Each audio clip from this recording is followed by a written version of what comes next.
The Galactic Senate Chamber stretched across 3 kilometers of polished crystal floors, its towering walls adorned with the emblems of 732 member species.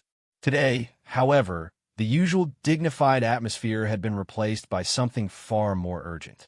Emergency sessions were rare, but when the Zephyrian Empire had broken the concordat of eternal peace by launching simultaneous attacks on 14 neutral worlds, the galaxy had no choice but to respond. Ambassador Thylix of the Centaurian Federation stood at the central podium, her 4 arms gesticulating wildly as she addressed the assembly. Her species had been the first to suffer under Zephyrian aggression, watching helplessly as their outer colonies were systematically destroyed by weapons that violated every known law of civilized warfare. Honored delegates. Thylix's voice carried through the chamber's acoustic enhancers, reaching every corner where representatives sat in their species-specific environmental pods. The situation has deteriorated beyond our worst projections. The Zephyrian Empire has deployed quantum disruptors against civilian populations. Entire planets have been rendered uninhabitable, their populations forced into exile or worse. A collective shudder ran through the assembly. Quantum disruptors were theoretical weapons, considered too horrific to actually construct. They didn't just destroy matter. They unraveled the fundamental forces that held atoms together, creating expanding zones of nothingness that could consume entire star systems if left unchecked. Senator Vex of the Regellian Collective raised one of his sensory stalks. What do our military advisors recommend? Surely the combined fleet can respond appropriately. Fleet Admiral Corzin, a massive Draconis whose scales had been scarred by countless battles, stepped forward. His species had dominated galactic military thinking for over a millennium, and his tactical genius was legendary. The situation is unprecedented. The Zephyrians have somehow increased their fleet capacity by 400% in the last solar cycle. Their new vessels utilize technologies we don't understand, and their tactical approach suggests external advisement. External advisement? Thylix's antennae twitched with alarm.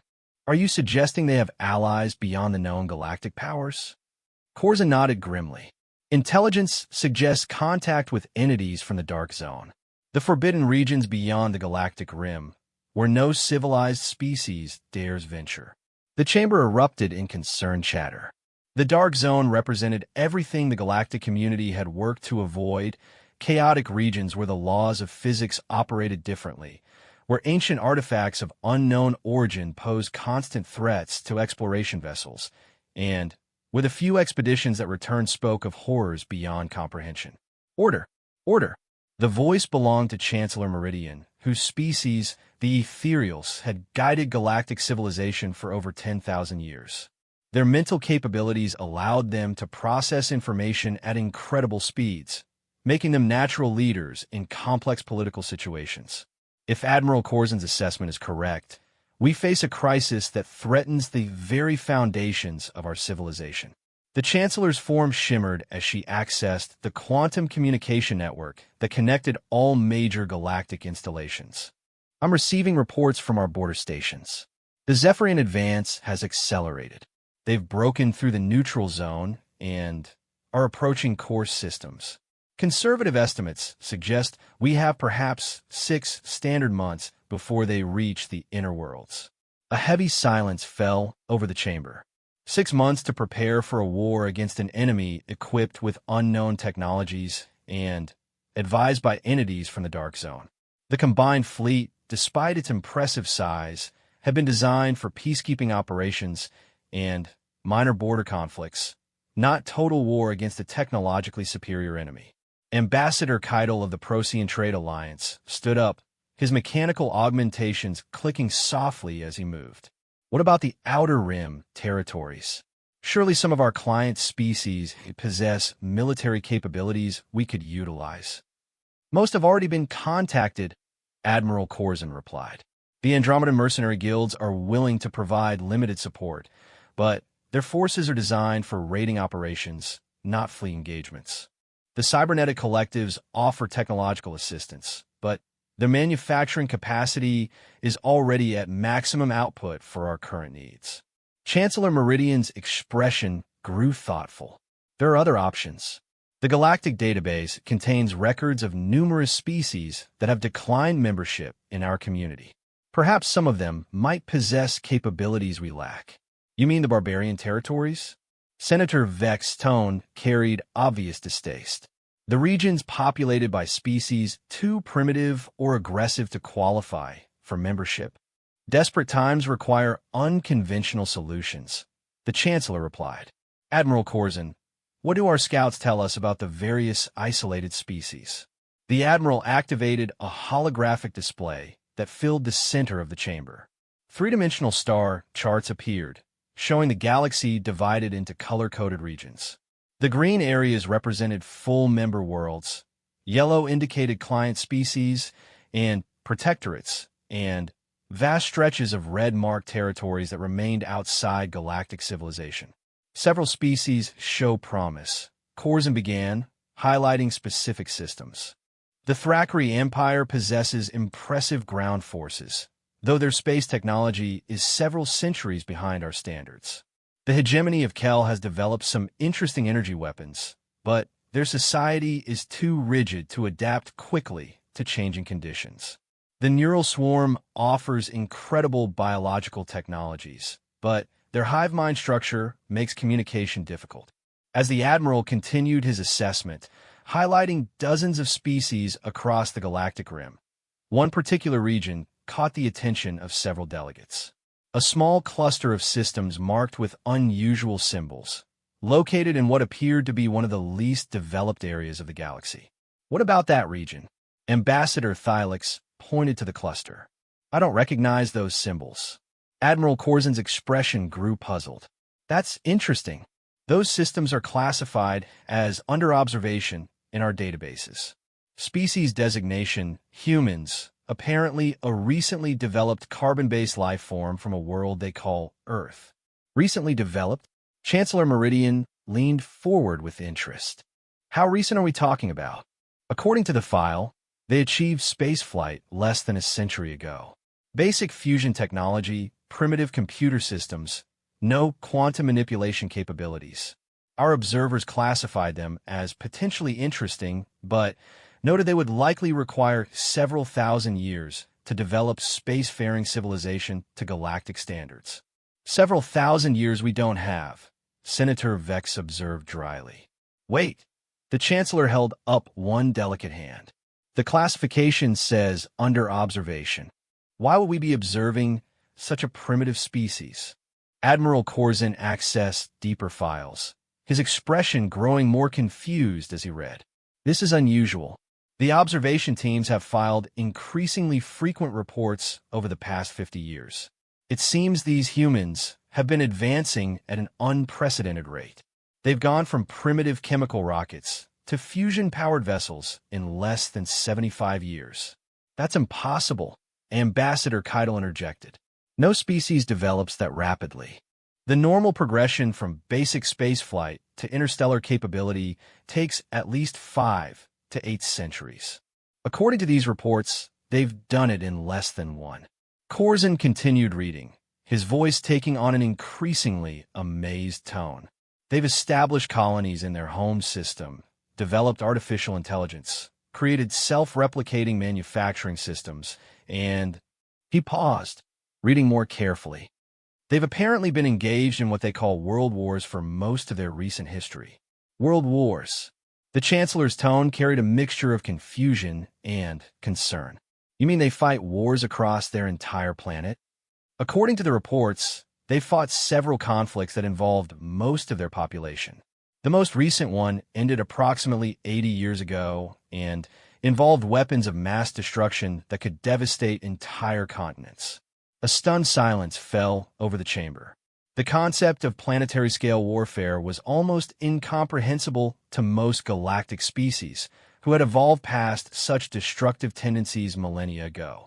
They fight wars on their own planet, Ambassador Thylix said slowly, and still manage to develop space technology faster than any known species? It gets more interesting. Admiral Corzin continued. The observation teams report that these humans have an unusual approach to problem solving. When faced with challenges, instead of following established procedures, they tend to improvise.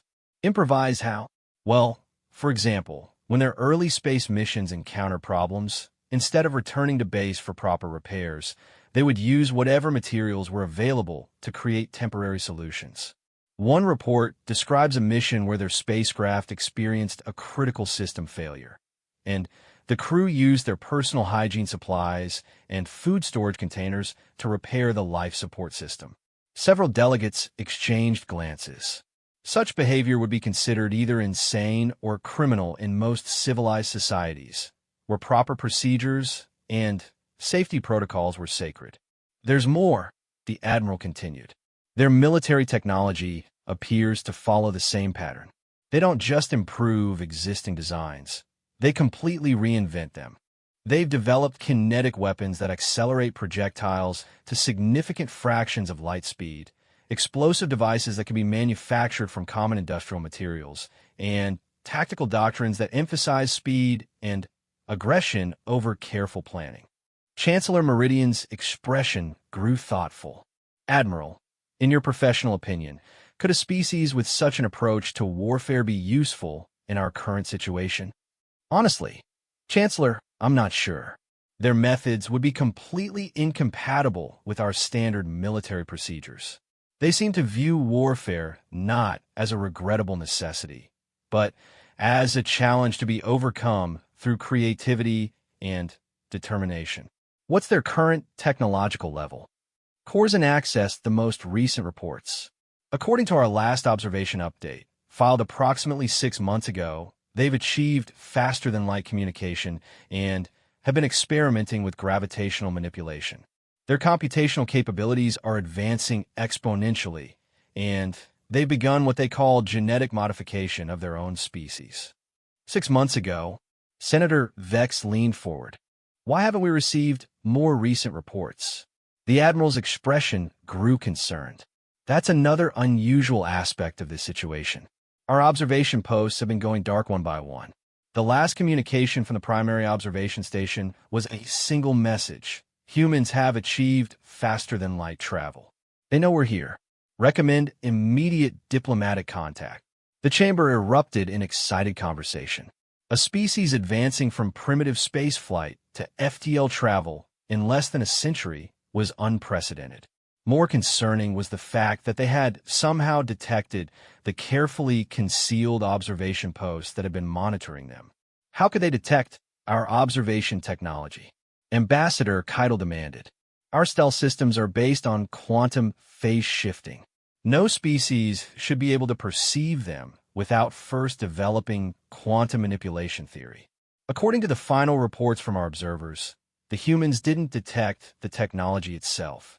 They detected the patterns of behavior it created. Apparently, they've developed statistical analysis methods that allowed them to identify the presence of outside observation by analyzing seemingly random events in their solar system. Chancellor Meridian stood up, her ethereal form radiating the calm authority that had made her species natural leaders. The situation is clear. We face an enemy equipped with technology from the Dark Zone, advised by entities we don't understand, and advancing faster than our traditional allies can respond. These humans represent an unknown quantity, a species that might possess the unconventional thinking we need to survive. But, Chancellor, Senator Vex protested, they're complete barbarians. They fight wars on their own planet. Their methods would be completely incompatible with civilized military doctrine. Senator Vex, the Chancellor replied calmly, 6 months from now, there may not be any civilized military doctrine left to preserve. Admiral Corzin, how quickly could we establish contact with these humans? The Admiral consulted his tactical displays. Given their apparent technological capabilities, I estimate they could reach our territory within 2 to 3 standard months if they chose to. However, establishing peaceful contact would be problematic. We don't know their current political structure, their attitude toward other species, or whether they would be willing to assist us. What do we know about their political structure? Corzine accessed the sociological reports. The last detailed analysis suggests they're organized into multiple competing nation-states, each with its own government and military forces. However, they've also developed international organizations for cooperation on global challenges. Their species seems capable of both intense competition and remarkable cooperation, depending on the circumstances. Multiple competing governments? Ambassador Thylex's antennae drooped with confusion. How do they make decisions on species-wide issues? According to the reports, they don't always. Sometimes they fight each other over disagreements. Other times they unite against common threats. The observers noted that their species seems to thrive on challenge and conflict, viewing it as a natural part of existence rather than something to be avoided. Chancellor Meridian considered this information carefully. The human approach to governance was completely alien to galactic norms, where civilization had long ago moved past the primitive stage of competing political entities. Yet their rapid technological advancement suggested that their chaotic approach might have unexpected advantages. Admiral, what would be the risks of making contact? Unknown, Chancellor. These humans could view our approach as either an opportunity for alliance or an invasion to be resisted.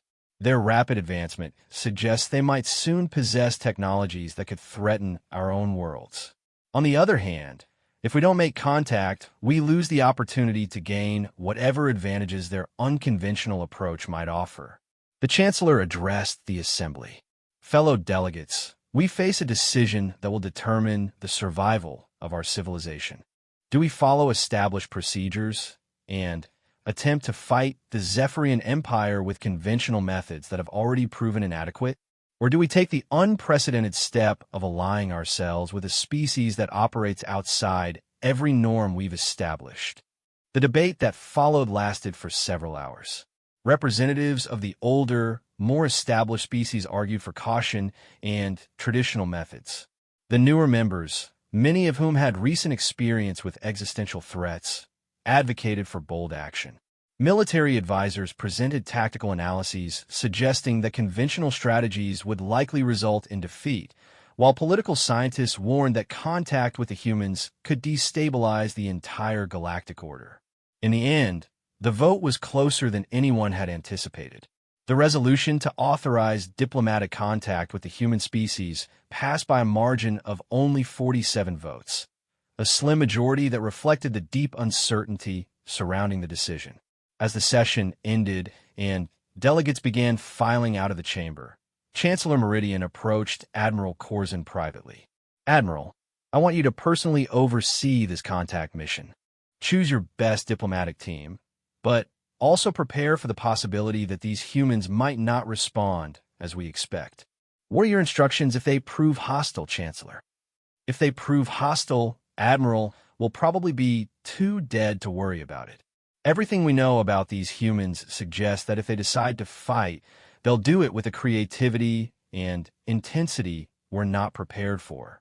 Our only hope is that they'll see the Zephyrian threat as a challenge worthy of their attention.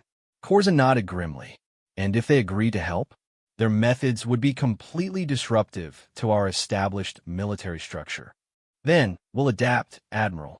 The Zephyrians and their Dark Zone allies have already disrupted everything we thought we understood about warfare. If the humans can disrupt it further in our favor, we'll consider that a victory. As the Chancellor departed, Admiral Corzine remained in the empty chamber, staring at the holographic display that still showed the human systems. Somewhere in that small cluster of stars was a species that had advanced from stone tools to faster-than-light travel in the space of a few millennia. They had fought wars across their entire planet, and somehow emerged stronger rather than destroying themselves. They had developed technologies that allowed them to detect observation methods that should have been invisible to them. In 3 days, he would lead the most important diplomatic mission in galactic history. The success or failure of that mission would determine whether the galaxy survived the next 6 months. And their hopes rested on convincing a species of barbarians to help them save civilization. Admiral Corzine couldn't decide whether the plan was brilliant or insane. Given what he had learned about humans, he suspected they would appreciate that uncertainty. The war that was coming would either destroy everything the galaxy had built over tens of thousands of years, or would transform it into something entirely new. Either way, once the humans became involved, nothing would ever be the same again. As the Admiral finally left the chamber, the holographic display continued to glow, showing the small cluster of systems that might hold the galaxy's salvation. In those distant stars, a species was waiting that would soon learn they were not alone in the universe. The question was whether they would see that discovery as an opportunity or a threat. Given their history of turning challenges into catalysts for advancement, the answer would likely determine the fate of every living being in the galaxy. Time was running out, and the stakes could not be higher. The age of peaceful galactic civilization was ending, and what would replace it depended entirely on how humanity chose to answer the call for help from worlds they had never seen, to fight enemies they could not yet imagine, in defense of principles they might not even understand. But if the reports were accurate, humanity had never backed down from an impossible challenge. They were about to face the ultimate test of that reputation. The human outpost on Europa had been quiet for exactly 17 minutes, when a massive alien vessel materialized just beyond Jupiter's orbital path. The gravitational sensors that monitored the outer system registered the arrival first, followed by the optical telescopes, and finally by the quantum communication arrays that detected energy signatures unlike anything in human databases. Captain Sarah Chun was reviewing mining reports in her office when her AI assistant, designation Marcus, interrupted with an alert that changed everything. Captain, we have an unidentified contact approximately 400 million kilometers from our position. The vessel appears to be artificial in origin and measures roughly 3 kilometers in length. Sarah nearly dropped her coffee. Say that again, Marcus. Confirmed, Captain. We have what appears to be an alien spacecraft in our outer system. The vessel is maintaining position and has made no aggressive moves. It's broadcasting what might be a communication signal on multiple frequencies. Sarah's training kicked in immediately. As commander of the Europa Research Station, she held authority over all human activities in the Jovian system, which technically made her humanity's senior representative in case of first contact. It wasn't a responsibility she had ever expected to exercise. Alert Earth immediately. Full priority transmission. And get me Admiral Rodriguez on the secure channel. Already in progress, Captain. I've also taken the liberty of alerting the Titan Industrial Complex and the mining platforms in the asteroid belt. Admiral Rodriguez will be available in approximately 4 minutes. Sarah stood up and moved to the command center, where her staff was already analyzing the incoming data. The Europa station had been designed primarily for research and resource extraction, but like all human installations beyond Earth orbit, it maintains sophisticated sensor arrays and defensive capabilities. The long history of human warfare had taught them to be prepared for anything. What do we know about their communication attempts? She asked her signals officer. Lieutenant Kim looked up from his console, his expression a mixture of excitement and concern. It's definitely artificial, ma'am. The signal structure suggests mathematical concepts, prime numbers, geometric relationships, basic physical constants. They're trying to establish that they're intelligent and peaceful. Or they're trying to determine how intelligent we are, Sarah replied grimly. What about their technology level? That's where it gets interesting, Captain, came the voice of DR. Elizabeth Hawthorne, the station's chief scientist. The energy signature suggests they're using some kind of exotic matter manipulation for propulsion. The power output readings are off the charts. This vessel could probably destroy our entire solar system if it wanted to. Sarah felt a chill run down her spine. Humanity had always wondered if they were alone in the universe, but they had never seriously prepared for the possibility that their first contact would be with a species so technologically advanced. Marcus, any word from Earth? Admiral Rodriguez is standing by, Captain. I'm also receiving updates from our deep space monitoring stations. It appears this vessel didn't approach through normal space. It seems to have simply appeared at its current location. The implications hit Sarah immediately. faster-than-light travel was still theoretical for humanity. The recent breakthroughs in quantum mechanics had suggested it might be possible. If these aliens had mastered FTL technology, it meant they were centuries or millennia ahead of human development. Admiral Rodriguez's face appeared on the main screen, transmitted from the Strategic Command Center in Colorado. His expression was calm, but Sarah could see the tension in his eyes. Captain Chun report. Admiral, we have confirmed contact with what appears to be an alien spacecraft. The vessel is approximately 3 kilometers long, demonstrates advanced propulsion technology, and is attempting communication using mathematical concepts. No hostile actions detected. Understood. I'm ordering the immediate implementation of First Contact Protocol 7. You are hereby designated as humanity's primary representative until further notice. Dr. Yamamoto's xenolinguistics team is being scrambled from Earth and should reach your position within 18 hours. Admiral, 18 hours might be too long. If these aliens have faster-than-light communication, they could be reporting our location to their homeworlds right now. Rodriguez nodded grimly. We're aware of the tactical situation, Captain. However, our analysis suggests that if they wanted to destroy us, they would have already done so. The fact that they're attempting communication indicates peaceful intent, or at least a desire to assess us before making any decisions. What are my orders regarding communication? Respond to their mathematical signals with similar content. Try to establish basic communication protocols. Most importantly, don't reveal anything about our military capabilities or the locations of our major population centers until we understand their intentions. Sarah acknowledged the orders and turned back to her crew. Lieutenant Kim, prepare a response signal. Start with the prime number sequence they sent us, then add the next 10 primes in the sequence. Dr. Hawthorne, I want continuous analysis of their vessel's energy signatures. Any changes in their power output or configuration could indicate hostile intent. As her crew worked to establish communication, Sarah couldn't help but think about the historical implications of what was happening. Humanity had been alone in the universe for its entire existence, developing through wars and conflicts that had shaped their species into something uniquely aggressive and adaptable.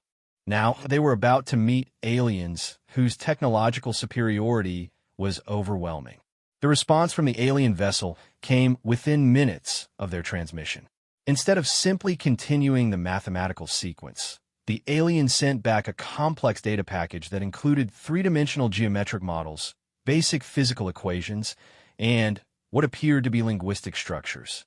Captain, Lieutenant Kim said, excitement clear in his voice, they're not just trying to establish that they're intelligent. They're trying to teach us their language. Dr. Hawthorne looked up from her analysis station. This is unprecedented in terms of linguistic development. Most theories of first contact assumed we need months or years to establish basic communication. They're providing us with translation matrices that could allow meaningful conversation within hours. Sarah studied the incoming data stream. The aliens were sharing information at a rate that suggested either supreme confidence in their superiority or a desperate need for rapid communication. Neither possibility was particularly comforting. Marcus, what's our assessment of their technological level based on this communication method? Captain, they appear to be using quantum entanglement for instantaneous data transmission. This suggests they've mastered quantum field theory to a degree far beyond our current capabilities. However, I'm detecting some interesting patterns in their signal structure. What kind of patterns? The linguistic models they're providing seem to be simplified versions of their actual language. It's as if they're deliberately using concepts we can understand rather than their full communication capabilities.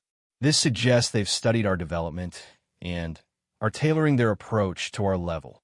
The implications of that statement hit everyone in the command center simultaneously. These aliens hadn't just stumbled across humanity. They had been watching and studying human development for an unknown period of time. Captain Chun, Admiral Rodriguez's voice came through the secure channel. We're receiving similar reports from observation posts throughout the system. Our deep space monitoring stations have detected at least 6 other alien vessels at various distances from Seoul. They've been there for hours, but we're only noticing them now. Sarah felt her stomach drop. Admiral, are you saying they've been in our system without our knowledge? That's exactly what I'm saying, Captain. Our best guess is that they've been observing us for an extended period and have only now decided to make contact. The question is why they're revealing themselves now. Before Sarah could respond, the alien vessel began transmitting again. This time, however, the signal was different. Instead of mathematical concepts or linguistic patterns, they were sending what appeared to be star charts and tactical data. Dr. Hawthorne's analysis revealed the true nature of what they were receiving.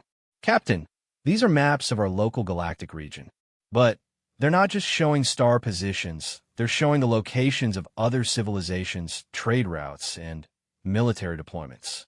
Military deployments? Yes, ma'am. According to this data, there's a massive military conflict occurring approximately 40 light-years from our position. The number of ships involved suggests a war between multiple galactic civilizations. Lieutenant Kim looked up from his translation work. Captain, I'm getting preliminary translations of their linguistic data. They're not just trying to communicate with us. They're trying to warn us about something. The main screen flickered as Marcus processed the incoming translation data. Slowly, words began to appear in English, translated from the alien communications. Greetings, humans of Earth system. We are representatives of Galactic Senate. Urgent situation requiert immédiate communication. Hostile force threatens all civilized species. Your assistance requested. Sarah stared at the message, trying to process its implications. Not only were humans not alone in the universe, but they were being asked to participate in a galactic war by civilizations they had never known existed. Marcus, respond with a request for more information. Tell them we're willing to communicate, but need to understand the situation better. The response came back almost immediately, this time with much more sophisticated linguistic structures that suggested their translation matrices were adapting to human language patterns in real time. Humans, we apologize for sudden contact. Galaxy faces extinction-level threat from entity known as Zephyrian Empire. Traditional military methods insufficient. Human species demonstrates unique problem-solving capabilities. Formal diplomatic contact requested. Dr. Hawthorne was studying the tactical data they had received. Captain, according to their information, this Zephyrian Empire has weapons that can literally unmake matter at the quantum level. They're not just destroying planets. They're erasing them from existence. And they want our help against something like that? Sarah asked incredulously. We've barely figured out fusion power, and they want us to fight an enemy that can destroy star systems. Captain, Lieutenant Kim interjected. I'm receiving additional translations. They're explaining why they think we might be useful. More text appeared on the screen. Human military history shows unique tactical adaptation. Species demonstrates ability to develop effective solutions under extreme pressure. Galactic military doctrine based on established procedures. Zephyrian tactics suggest external advisement from dark zone entities. Conventional strategies failing. Require unconventional approach. Sarah realized with growing amazement that these aliens had studied human military history and concluded that humanity's chaotic, aggressive, and adaptive approach to warfare might be exactly what they needed. The species that had fought 2 world wars, developed nuclear weapons, and turned every conflict into an opportunity for technological advancement was being recruited to help save galactic civilization. Admiral, Sarah said into the secure channel, we're getting this data, right? We're seeing everything, Captain, and we're mobilizing every available resource to deal with this situation. But right now, you're our primary point of contact. What's your assessment? Sarah looked at the tactical displays showing the scope of the galactic conflict. Thousands of civilizations, millions of worlds, and trillions of lives were apparently at stake. Against them stood an enemy equipped with weapons that could destroy the fundamental structure of reality itself. Admiral, they're asking us to join a galactic war against an enemy we can't even understand, using technologies we don't possess to save civilizations we've never met. By every rational measure, we should politely decline and hope they leave us alone. But they've studied our history, Admiral. They know that rational measures aren't exactly humanity's strong suit. They're not asking us to fight their war for them. They're asking us to help them fight it differently. Dr. Hawthorne had been analyzing the technical data included in the alien transmissions. Captain, there's something else here. They're not just asking for our military cooperation. They're offering to share their technology with us. New information appeared on the screen, showing technological specifications for faster-than-light drives, quantum manipulation systems, and energy generation methods that were centuries beyond human capabilities. The aliens were offering to advance human civilization by thousands of years in exchange for military cooperation. They're offering us the stars, Admiral, Sarah said quietly. Everything we've ever dreamed of achieving. Interstellar travel, unlimited energy, technologies we can barely imagine. All we have to do is help them fight a war against an enemy that can literally destroy reality. Admiral Rodriguez was quiet for a long moment. When he finally spoke, his voice carried the weight of humanity's future. Captain, I need you to tell them that Earth requires time to make this decision. But also tell them that if the situation is as desperate as they claim, humanity has never backed down from a fight. Sarah turned back to her communication station. Marcus, transmit the following message. Representatives of Galactic Senate, humanity appreciates your confidence in our capabilities. We require additional information and time for our leadership to evaluate this situation. However, be advised that if this threat is as serious as you claim, Earth has never refused to help those fighting for survival against impossible odds. The response came back with what seemed like relief. Understood, humans. Time is limited, but consultation necessary. Formal diplomatic team will arrive within your system in 72 hours. Please prepare representatives for detailed briefing. Warning, Zephyrian scouts have been detected in nearby systems.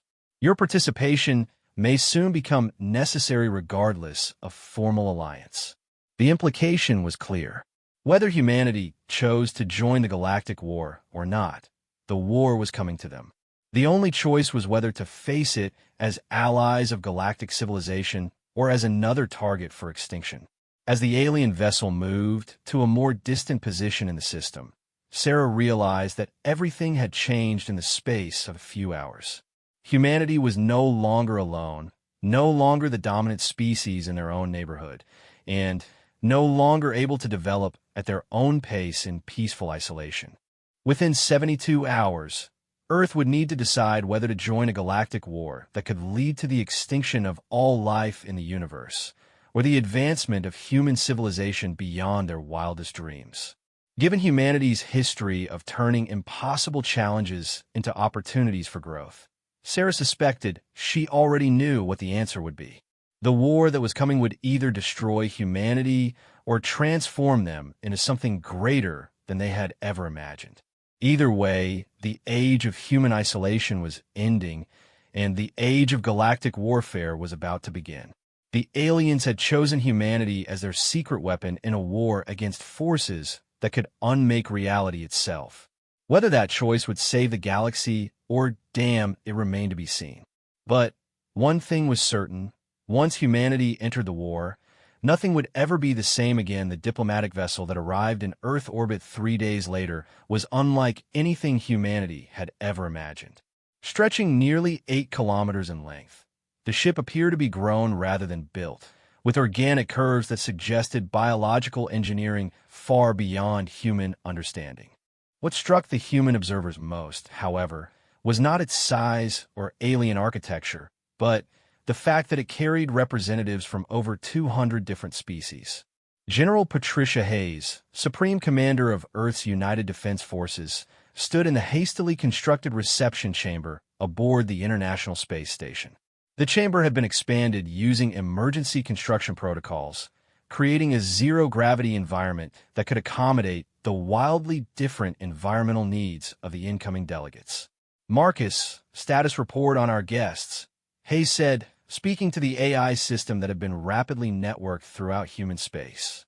General, the delegation includes atmospheric breathers, methane-based life forms, silicon-based entities, and what appear to be pure energy beings.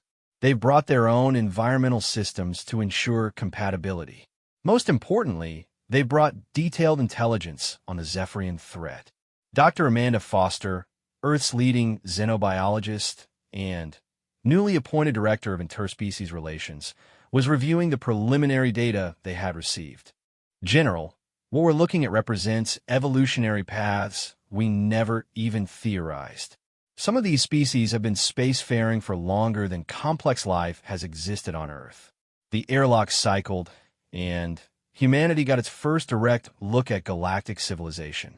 The lead delegate was Admiral Corzin, whose massive draconian frame required specially reinforced sections of the chamber. Behind him came a procession of beings that challenged every assumption humans had made about intelligent life. Ambassador Thylix of the Centaurian Federation moved on 4 graceful legs, her crystalline carapace refracting the station's lighting into rainbow patterns. Chancellor Meridian appeared as a shimmering outline of pure energy, her ethereal form barely visible to human perception. Senator Vex resembled a massive cephalopod, his sensory tentacles analyzing every aspect of the human environment. General Hayes stepped forward, grateful for the crash course in galactic diplomatic protocols she had received over the past 72 hours. Honored representatives, welcome to Earth space. I am General Patricia Hayes, speaking for the United Nations and all of humanity. Admiral Corzin's translator device converted his speech into perfect English. General Hayes, we appreciate your willingness to meet with us despite the unprecedented nature of this contact.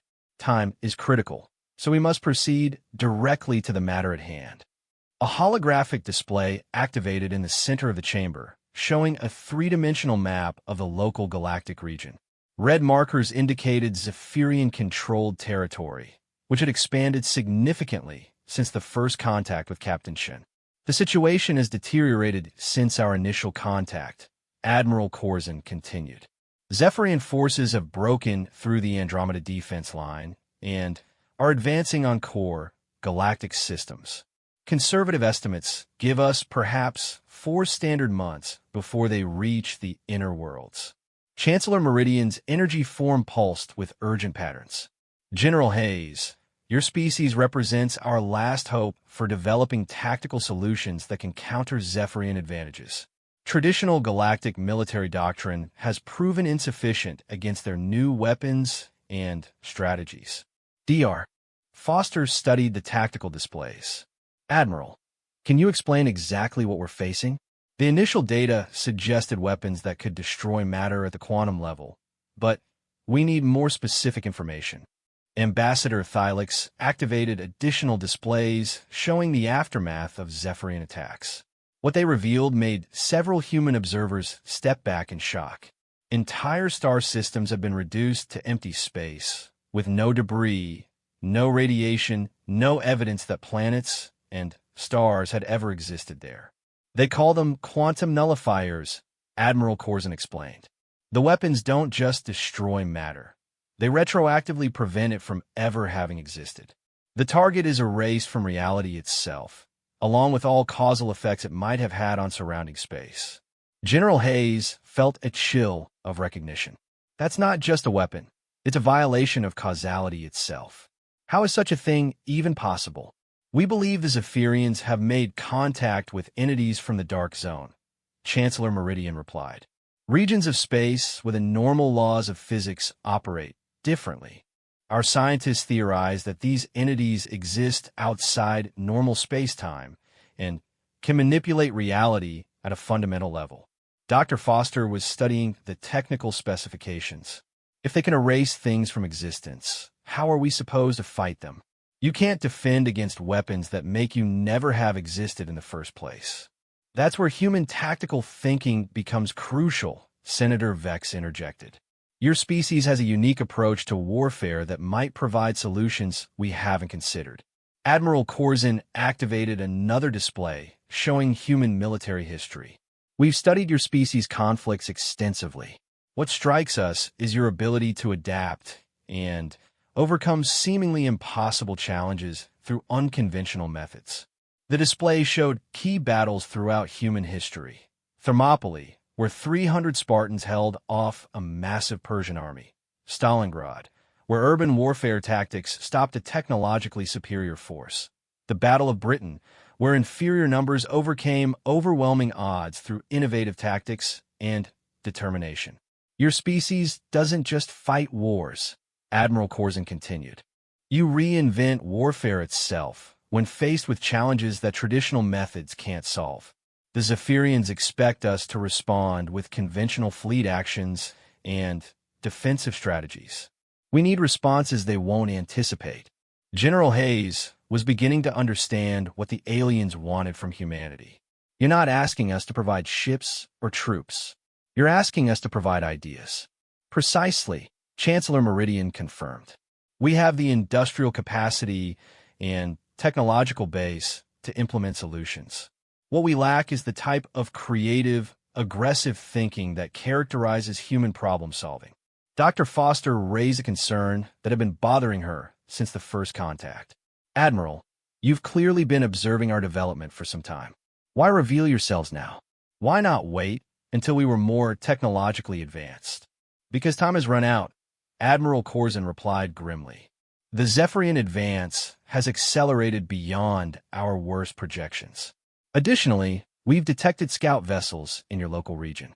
Whether we recruit you or not, they will discover your species within the next few months. The implications hit the human delegation immediately. Earth was already on the target list, whether they join the Galactic Alliance or remain neutral. What exactly are you proposing? General Hayes asked. Ambassador Thylix stepped forward. Full membership in the Galactic Senate, immediate access to our technological databases, and joint military command authority in exchange for human participation in tactical planning and military operations. The offer was staggering. Humanity would leap from a single planet species to full galactic citizens overnight, gaining access to technologies that would revolutionize every aspect of human existence. What would human participation actually involve? Dr. Foster asked. Integration of human tactical thinking with galactic military capabilities, Admiral Corzin explained. Human officers would work directly with our fleet commanders to develop new strategies. Human engineers would collaborate with our scientists to develop new weapons and defense systems. Most importantly, human crews would serve aboard galactic vessels to provide on-the-spot tactical innovation.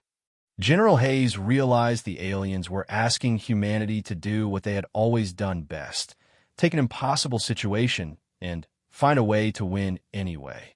I need to consult with Earth's leadership, she said. But I have to ask, what makes you so confident that human methods will work against an enemy this advanced? Chancellor Meridian's energy form brightened. General Hayes, in your species' history, has there ever been a challenge that humanity faced and ultimately decided was impossible to overcome?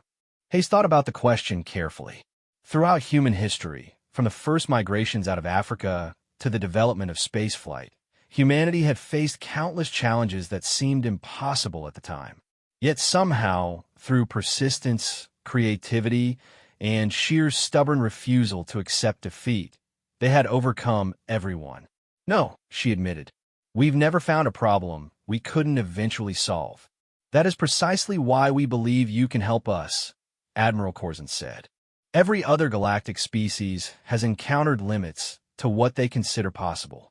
When faced with the quantum nullifiers, our response was to accept that some weapons simply cannot be countered. Humans, based on your history, would respond by finding a way to counter the uncounterable. Dr. Foster was studying the technological specifications the aliens had provided. General, they're offering us everything. Faster than light travel, unlimited energy generation, genetic engineering technologies that could extend human lifespan indefinitely artificial intelligence systems that could solve problems we can't even imagine. And all we have to do is help them fight a war against enemies that can erase us from existence itself. Hayes replied dryly. General, Admiral Corzin said seriously, whether you help us or not, that enemy is coming for your species. The only question is whether you face them as primitives isolated on a single world, or as full members of galactic civilization with access to all our resources. The truth of that statement was undeniable. Earth was no longer hidden from galactic attention, and neutrality was no longer an option. Humanity could join the galactic community and help determine its own fate, or remain isolated and hope for the best. General Hayes made a decision that would change the course of human history. Admiral Corzin, I'm going to recommend that Earth accept your proposal. But I want you to understand something about human nature before we proceed. What is that, General? We don't just adapt to challenges. We turn them into opportunities. If you give us access to galactic technology and ask us to help save civilization, we won't just solve your immediate problem. We'll probably end up revolutionizing everything. Admiral Corzin's expression showed something that might have been amusement. General Hayes, at this point, revolutionizing everything is exactly what we need. Dr. Foster had been analyzing the tactical data and technological specifications. General, there's something else we need to consider. If we accept this alliance, humanity will have to adapt to operating on a galactic scale virtually overnight. Our entire species will need to evolve from planetary thinking to interstellar perspectives. Dr. Foster, General Hayes replied, 60 years ago, most humans had never flown in an aircraft. 30 years ago, space travel was science fiction. Today, we have permanent colonies throughout the solar system. If there's one thing humanity excels at, it's rapid adaptation to impossible circumstances. Chancellor Meridian's energy form pulsed with what the humans were beginning to recognize as approval. General Hayes, your confidence in your species' adaptability is precisely why we believe this alliance will succeed. However, we must proceed immediately. Every day we delay gives the Zephyrians additional time to advance. What's the timeline for implementation? Hayes asked. Human volunteers can begin integration with our forces immediately, Admiral Corzin explained. Your most advanced technologies can be upgraded to galactic standards within weeks. Full industrial conversion of your solar system could be accomplished within 6 months. The scope of what they were discussing was breathtaking. Humanity would transform from a single-planet species to a galactic civilization faster than they had transitioned from horses to automobiles. Admiral, Hayes said, I accept your proposal on behalf of Earth's United Defense Forces. But I want you to know that once humans get involved in this war, it won't just be your war anymore. It will become humanity's war, and we'll fight it the way we fight all our wars. How is that, General?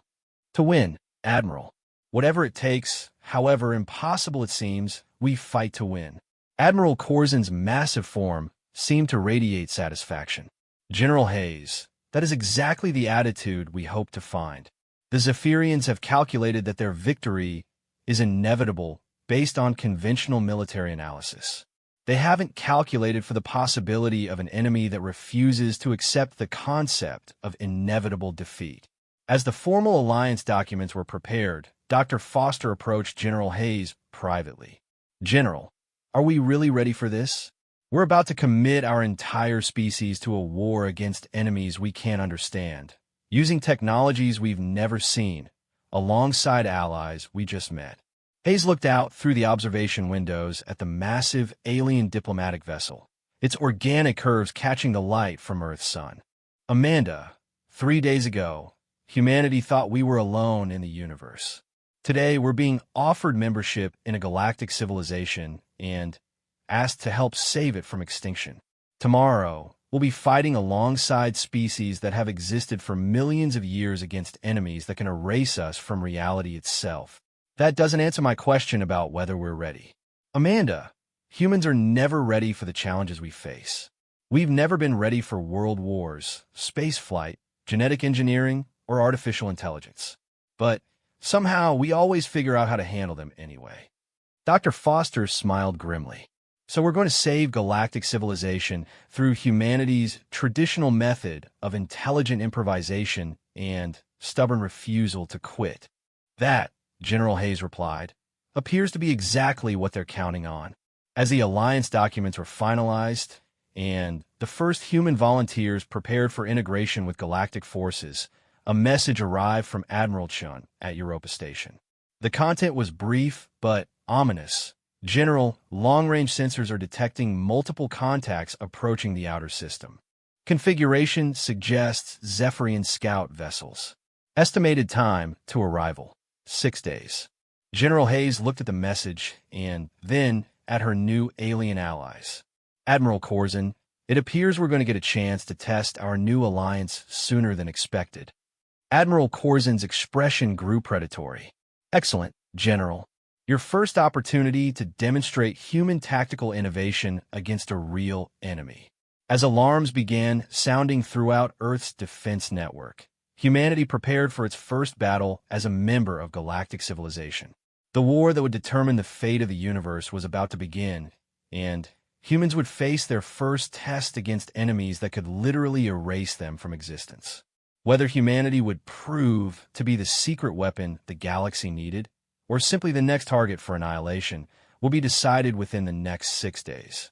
Either way, the age of human isolation was over, and the age of galactic warfare had begun. The Zephyrian scout fleet that emerged from quantum tunneling at the edge of the Sol system was unlike anything in galactic military doctrine. Where conventional warships were designed for efficiency and standardized tactics, these vessels seemed to writhe and shift, their hulls rippling with patterns that hurt to look at directly. They moved through space in formations that defied three-dimensional geometry, appearing to occupy multiple positions simultaneously. Commander Lisa Zhang watched the sensor displays from the bridge of the hastily retrofitted UES Determination, humanity's first faster-than-light capable warship.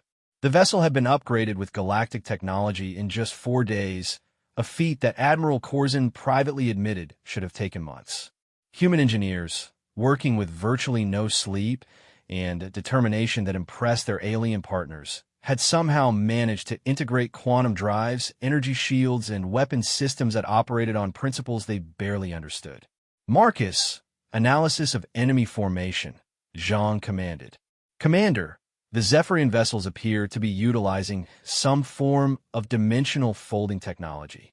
They're not just moving through normal space. They're partially existing in what our galactic allies call shadow dimensions. Traditional targeting systems can't lock onto them effectively. Zhang studied the tactical display, where 12 Zephyrian scout ships were advancing through the outer system in a pattern that made no tactical sense according to any military doctrine she knew. But then, human military doctrine had never accounted for enemies that could exist in multiple dimensions simultaneously. Status on our galactic allies? Admiral Corzin's task force is maintaining position at the asteroid belt. Ambassador Thylex's science vessels are analyzing Zephyrian technology from maximum safe distance. All forces are awaiting your tactical assessment. Zhang smiled grimly. In the 4 days since humanity had joined the Galactic Alliance, it had become clear that their new allies were brilliant strategists who had somehow forgotten how to think creatively under pressure. Faced with an enemy utilizing completely unknown technology, they had defaulted to cautious observation and defensive positioning. Open a channel to Admiral Corzin. The massive dragon-like alien appeared on the main screen, his scarred hide showing the evidence of countless battles. Commander Zhang, what is your assessment of the tactical situation? Admiral, your forces are positioned perfectly for a conventional engagement with conventional enemies. Unfortunately, these Zephyrians aren't conventional anything. Agreed. Their dimensional shifting technology makes standard fleet tactics ineffective. How do you propose we proceed? Zhang had been studying the Zephyrian formation for 20 minutes, and a crazy idea was beginning to form in her mind. It was the kind of idea that would get her court-martialed in any sane military, but then sanity had never been humanity's strong point when faced with impossible odds. Admiral, can our weapons affect targets that are partially in other dimensions? Negative. Our energy weapons require the target to exist fully in normal space to achieve effective strikes. What about kinetic weapons? Old-fashioned projectiles moving at relativistic speeds. Admiral Corzin's expression showed confusion. Commander, kinetic weapons are primitive technology. They would never penetrate Zephyrian shields, and their slow velocity makes them easily avoided. That's not what I'm thinking about, Admiral. What if we don't try to hit them directly? Zhang activated the tactical display and began highlighting specific points in the Zephyrian formation. Look at their movement pattern. They're not just randomly shifting between dimensions. They're following some kind of structured sequence. If I'm reading this correctly, they return to normal space at predictable intervals. Even if that's true, Commander, the intervals are too brief for targeting solutions. Admiral, we're not going to target the ships. We're going to target the space they're going to occupy. Zhang's plan began to unfold on the tactical display. Instead of trying to track and target the shifting Zephyrian vessels, she proposed seeding their projected path with clouds of high-velocity projectiles. When the enemy ships materialized in normal space, they would find themselves flying into walls of kinetic death. Commander, Admiral Corzin said slowly, that would require predicting their dimensional shifts with perfect accuracy. Our computers cannot calculate such complex patterns. Your computers can't, Zhang agreed. But Marcus can. Human artificial intelligence was designed to find patterns in chaos, not just analyze known data. Marcus, can you predict the Zephyrian materialization points? Calculating, Commander. The Zephyrian dimensional shifting follows a pattern based on quantum uncertainty principles, but with subtle modifications that suggest external influence. Probability of accurate prediction: 87% for the next 12 materialization events. Admiral Corzin's expression showed a mixture of amazement and concern. Commander, you're proposing to use kinetic weapons against an enemy utilizing technology we don't understand, based on pattern analysis by an artificial intelligence, with less than 90% accuracy. Admiral, in human military history, those are excellent odds. Besides, we're not trying to destroy them with this attack. We're trying to learn something. Learn what? Whether they bleed. Zhang's plan was implemented with a speed that impressed even the humans involved. The Galactic Alliance's manufacturing capabilities allowed them to produce millions of tungsten projectiles within hours, each one accelerated to significant fractions of light speed by magnetic launchers positioned throughout the asteroid belt. As the Zephyrian Scout fleet advanced toward the inner system, they found their path filled with clouds of kinetic projectiles appearing at precisely the moments when their dimensional shifts brought them back to normal space. The first volley caught two of the lead vessels completely off guard, their exotic shields proving completely ineffective against simple chunks of metal moving at relativistic speeds. The results were spectacular. Instead of the clean explosions typical of energy weapons, the Zephyrian vessels came apart in showers of crystalline fragments that burned with colors that shouldn't have been possible. More importantly, they bled. Marcus, analysis of the debris. Commander, the Zephyrian vessels appear to be partially biological in nature. The crystalline fragments show cellular structure unlike anything in galactic databases. More significantly, the destruction has caused the remaining vessels to alter their dimensional shifting pattern. Zhang watched as the surviving Zephyrian ships began moving in increasingly erratic patterns, their dimensional shifts becoming more frequent and less predictable. They're adapting to our tactics. But adaptation means they can be surprised, which means they can be defeated. Admiral Corzin's voice carried a note of amazement. Commander Zhang, in 3,000 years of galactic warfare, no one has successfully engaged Zephyrian vessels in direct combat. How did you know that kinetic weapons would be effective? I didn't, Admiral, but humans have learned that when you don't know how to fight an enemy, the best approach is to try everything until something works. The success of the kinetic attack had an immediate effect on the galactic forces. Suddenly, The Zephyrians seemed less like unstoppable forces of nature and more like enemies that could be fought and defeated. Morale improved throughout the Allied fleet, and suggestions for additional unconventional tactics began flowing in from species that had been paralyzed by fear just hours before. DR. Amanda Foster's voice came through from the command ship. Lisa, we're getting incredible data from the debris. These Zephyrian vessels aren't just technologically advanced. They're incorporating biological components that shouldn't be possible according to known physics. What kind of biological components? Neural networks that appear to exist partially outside normal space-time. Living computing systems that can process information faster than quantum computers. And most disturbing, genetic markers that suggest hybridization with multiple species. The implications were horrifying. The Zephyrians weren't just conquering galactic civilization. They were assimilating it, incorporating the biological and technological distinctiveness of their victims into their own forces. Dr. Foster, can you determine how they're achieving this hybridization? That's the really disturbing part, Lisa. The genetic integration shows signs of retroactive modification. They're not just taking DNA from conquered species. They're somehow reaching back through time to incorporate evolutionary developments that never actually occurred. Zhang felt a chill of understanding. The Zephyrians weren't just erasing civilizations from existence. They were stealing their entire evolutionary potential and adding it to their own capabilities. Every species they conquered made them stronger, not just through captured resources, but through literally absorbing millions of years of biological and technological development. Admiral Corzin, we need to discuss this with the full Alliance leadership. If the Zephyrians are acquiring capabilities from every species they conquer, then time is even more critical than we thought. Agreed, Commander. But first, we need to deal with the immediate threat. The remaining scout vessels are advancing toward Earth, and their dimensional shifting patterns have become impossible to predict. Zhang studied the tactical display. The 10 surviving Zephyrian vessels had spread out and were approaching from multiple vectors, their dimensional shifts now occurring in completely random patterns that defied mathematical analysis. Traditional tactics would be useless against them. Marcus, options for engaging an enemy with completely unpredictable movement patterns.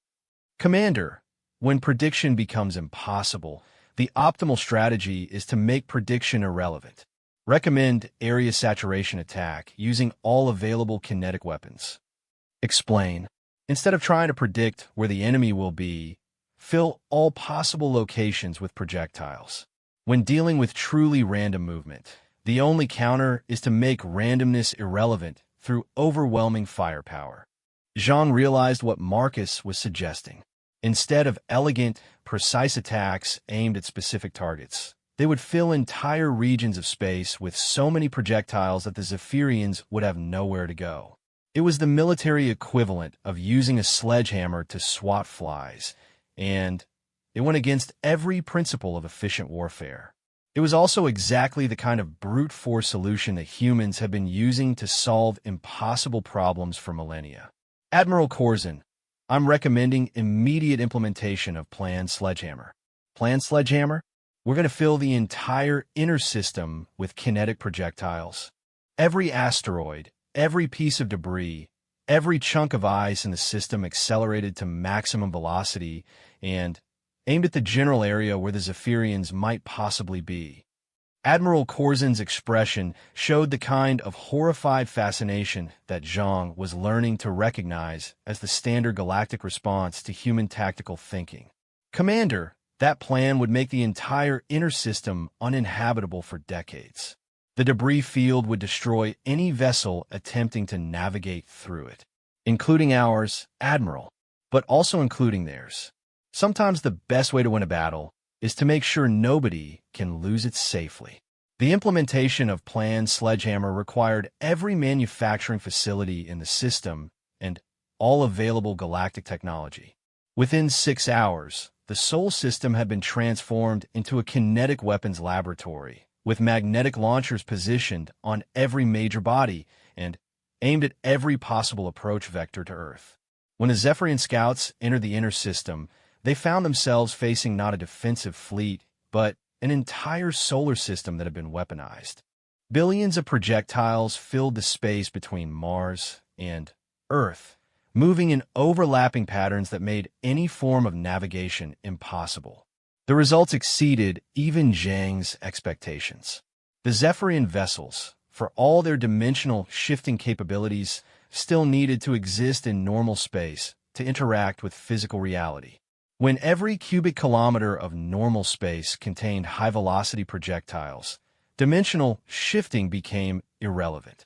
The last Zephyrian scout vessel was destroyed attempting to flee the system, its exotic drive systems overwhelmed by impacts with simple chunks of rock and metal. Marcus, damage assessment. All enemy vessels destroyed, Commander. The inner system is now filled with approximately 14 billion kinetic projectiles moving at various velocities. Navigation will be extremely hazardous for the next several months. Admiral Corzin's image appeared on the main screen, his expression showing a mixture of amazement and concern. Commander Zhang, you've successfully defended the Sol system using tactics that no military academy in the galaxy teaches. However, you've also created a debris field that will take years to clear. Admiral, in human military thinking, that's called area denial. We can't use the inner system for a while, but neither can anyone else. And we've demonstrated that Zephyrian technology can be defeated using methods they don't expect. Dr. Foster's excited voice came through the communication channel. Lisa, the data we're getting from the scout vessel debris is incredible. We're learning how their dimensional technology works, how their biological integration systems function, and, most importantly, how to counter them. Dr. Foster, please tell me you found a weakness we can exploit. Better than that, Lisa. We found the source of their power. The Zephyrians aren't just using technology from the Dark Zone. They're being directed by entities that exist primarily outside normal space-time. But those entities have a weakness. They can only interact with our reality through biological interface systems. Zhang realized the implications immediately. You're saying that if we can disrupt their biological components, we can cut them off from their Dark Zone controllers. Exactly. And we've identified the specific frequencies that disrupt their neural networks. We can weaponize it. Admiral Corzin was studying the data as well. Dr. Foster, are you suggesting that we can develop weapons specifically designed to counter Zephyrian biology? Admiral, we can do better than that. We can develop weapons that turn their own biological integration systems against them. Every species they've assimilated has left traces in their neural networks.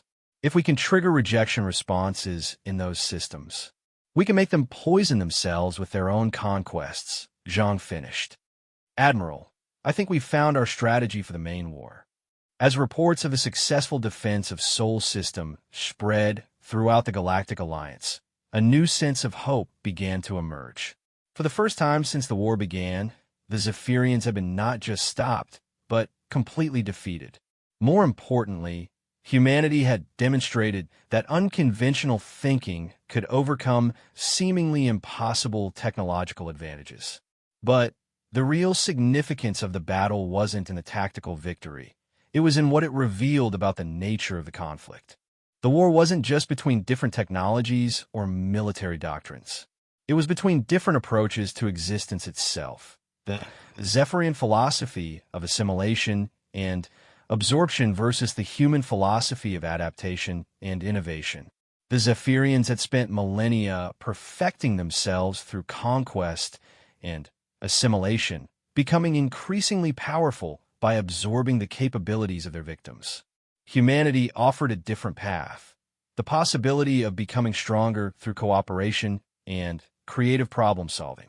As the Alliance forces regrouped and prepared for the next phase of the war, it was becoming clear that the conflict would ultimately be decided not by superior technology, but by which philosophy proved more effective in the face of impossible challenges. The Zephyrians had the power to erase civilizations from existence and the backing of entities from beyond normal reality. But humanity had something that couldn't be absorbed or assimilated: the stubborn refusal to accept that any problem was truly unsolvable. The war was far from over, but for the first time since it began, the galaxy had reason to hope that it could be won. And at the center of that hope was a species that had just proven they could turn their entire solar system into a weapon when sufficiently motivated. The Zephyrians were about to learn that humans didn't just adapt to impossible challenges. They transformed them into opportunities for victory 6 months after the successful defense of the Sol system. The war against the Zephyrian Empire had transformed into something no galactic strategist could have predicted.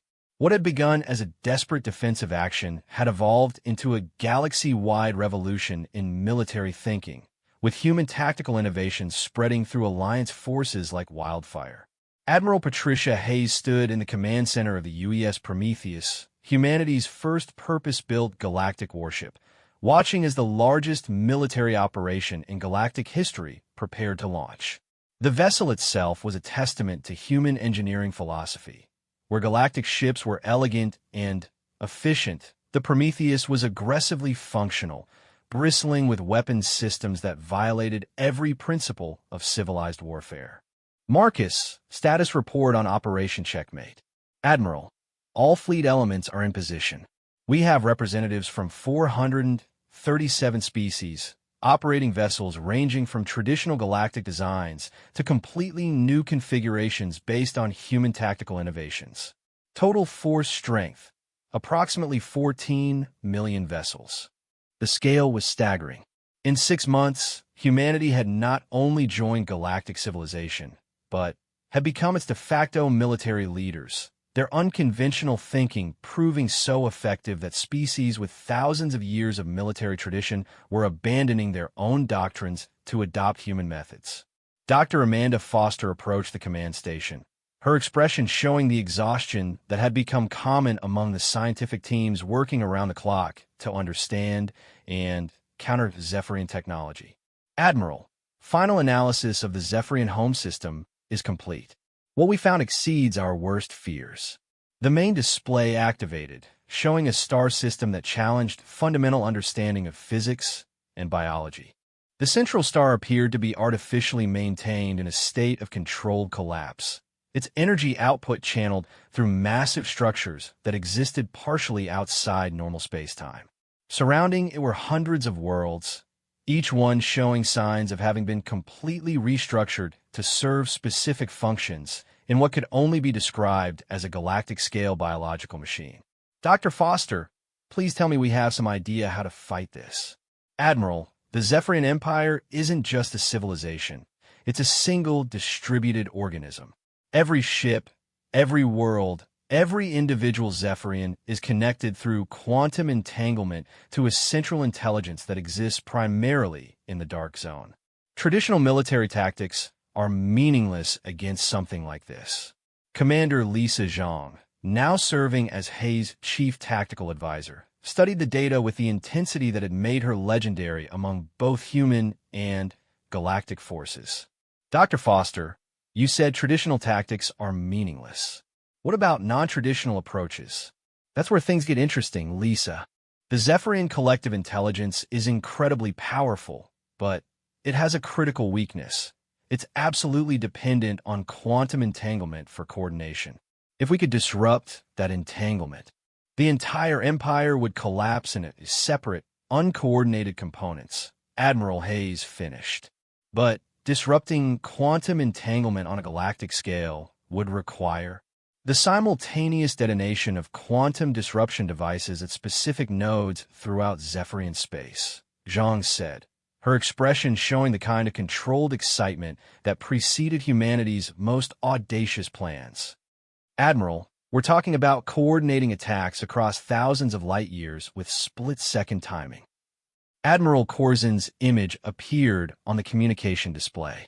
The massive dragon-like alien had become humanity's closest ally among the galactic forces, his traditional military thinking proving surprisingly compatible with human innovation when applied creatively. Admiral Hayes, the main fleet is in position at the edge of Zephyrian space. However, Our scouts report increased enemy activity. They appear to be preparing for a major offensive of their own. Admiral Corzin, how much time do we have before they launch? Intelligence suggests perhaps 72 hours, Admiral. After that, they will likely launch simultaneous attacks on every major alliance world. Given their quantum nullifier weapons, most of our civilizations will simply cease to exist. Hayes realized they had reached the critical moment of the entire war. Both sides were preparing final offensives that would determine the fate of the galaxy. The question was whether humanity's revolutionary tactics could overcome an enemy that literally existed beyond the normal constraints of reality. Dr. Foster, what's the status of our quantum disruption weapons? We have enough devices to target all identified Zephyrian command nodes, but the delivery system is problematic. The weapons need to be delivered to specific coordinates within Zephyrian space and detonated simultaneously. Any deviation in timing will allow their collective intelligence to adapt and compensate. Zhang was studying the tactical displays with the focused intensity that had made her famous throughout galactic space. Admiral, I think I understand what Dr. Foster is getting at. We can't just attack the Zephyrian Empire. We need to perform surgery on it. Explain. Look at their system structure. Every world, every ship, every installation is connected to the collective intelligence through quantum entanglement. But the connections follow specific patterns. If we can map those patterns and attack them in the right sequence, Zhang's tactical genius began to reveal itself through the displays. Instead of a conventional military attack, she was proposing something far more complex, a coordinated assault that would systematically isolate different components of the Zephyrian collective, preventing them from supporting each other while gradually dismantling their ability to coordinate responses. Commander Zhang, Admiral Corzin said, what you're describing would require perfect coordination among millions of vessels across thousands of light years. The complexity is beyond anything ever attempted. Admiral Corzin, Hayes replied, 6 months ago, coordinating a few hundred ships in a single star system was beyond anything humans had attempted. We've learned to scale up our operations pretty quickly. Dr. Foster was analyzing Zhang's proposed attack pattern. Lisa, this is brilliant, but it requires something we don't have: instantaneous communication across galactic distances. Even quantum communication has propagation delays that would disrupt the timing. Actually, Dr. Foster, came the voice of Marcus through the ship's communication system. We do have instantaneous communication. We just haven't been using it for military coordination. Explain, Admiral Hayes commanded. Admiral, the galactic internet uses quantum entanglement for data transmission. The network already connects every major installation in Alliance space. If we could modify it to carry military command signals, the implications hit everyone simultaneously. The galactic civilization's own communication network could be weaponized to coordinate the most complex military operation in history. Marcus, what modifications would be required? Minimal, Admiral. The existing quantum entanglement networks have sufficient bandwidth and processing capacity. The primary requirement would be integrating human command protocols with galactic communication standards. Ambassador Thylex's image joined the conference. Her species had become invaluable allies, their advanced scientific capabilities proving essential for implementing human tactical innovations. Admiral Hayes, the Centaurian Federation, has completed analysis of the quantum disruption weapons. We've identified a critical enhancement possibility. What kind of enhancement? Instead of simply disrupting Zephyrian quantum entanglement, we can reverse it. Every assimilated species they've incorporated into their collective retains traces of its original neural patterns. If we trigger those patterns simultaneously, Zhang's eyes widened with understanding. We can make every part of the Zephyrian collective remember what it used to be before assimilation. Precisely, Commander. The psychological trauma of simultaneous identity restoration across their entire empire should cause complete cognitive collapse of their collective intelligence. Admiral Hayes realized they were discussing something unprecedented in the history of warfare.